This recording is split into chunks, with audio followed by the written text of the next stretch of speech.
और इसलिए कहा जाता है कि संगीत न केवल शब्दों का बल्कि दिल का भी संवाद है। और आप सभी ने, डॉक्टर मोहन यादव जी, हम सब की तरह जो भी संगीत संस्कृति के प्रेमी हैं, आप सब ने अनुभव किया होगा जीवन में कि जब भी प्रस्तुतिकरण इस मंच पर या किसी भी मंच पर किया जाता है तो बिना कुछ कहे दिल के अंदर और शरीर के अंदर एक भावना उत्पन्न हो जाती है। और जो व्यक्ति संगीत का प्रेमी होता है, जब संगीत सुनकर बाहर जाता है तो एक नई दृष्टिकोण के साथ अपना जीवन यापन करने के लिए जाता है। तानसेन जी का समारोह, जैसे अभी नरेंद्र सिंह जी ने कहा, राजा मान सिंह जी के समय से ग्वालियर की एक प्रचंड भूमिका संगीत के क्षेत्र में रही है। और उस जमाने में शासकों ने इसे प्रोत्साहन प्रदान किया था। सिंधिया परिवार ने भी सदैव संस्कृति और संगीत को प्रोत्साहन दिया है।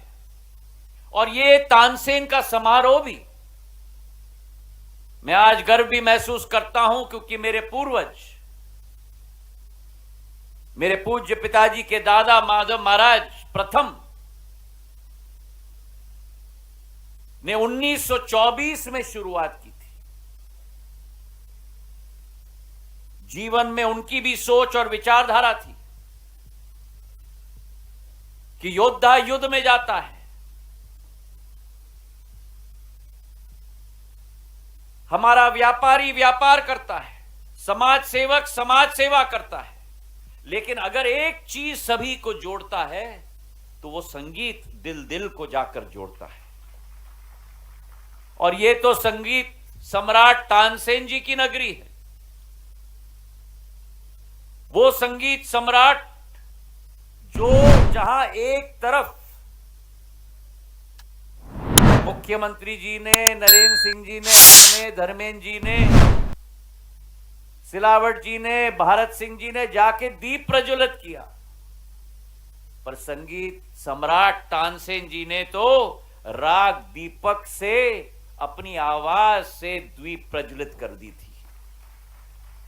और जहां संगीत सम्राट तानसेन ने अपने राग दीपक से दीपकों को प्रज्वलित कर ली थी, वही दूसरे तरफ राग मेघ मल्हार के आधार पर बारिश धरती पर उत्पन्न करा दी थी। अपने संगीत के आधार पर जानवरों के साथ संवाद कर पाते थे। जो क्षमता उनमें थी, अद्भुत क्षमता, सामान्य मानवीय या मनुष्य की क्षमता नहीं थी। और केवल संगीत के महान सम्राट नहीं, लेकिन गौरहर बानो के प्रतिपादक थे। और उनके 400 से 500 राग के नए रूप भी आज भी हमारे संगीत के खजाने के मुख्य अंग आज भी आधुनिक जमाने में हैं। मेरे भाई और बहनों, उनके बारे में अब्दुल फजल ने कहा था, संगीत सम्राट तानसेन की तरह 1000 साल में भी ऐसा संगीतकार भारत में ना जन्म हुआ है, ना भविष्य में जन्म हो सकता है। और वो खजाना किसी और का नहीं, लेकिन हम ग्वालियर वासियों का है। लेटेस्ट खबरों के लिए लाइक, फॉलो और यूट्यूब पर सब्सक्राइब करें, बेल आइकन दबाएं, साथ ही विजिट करें swedeshlive.com पर।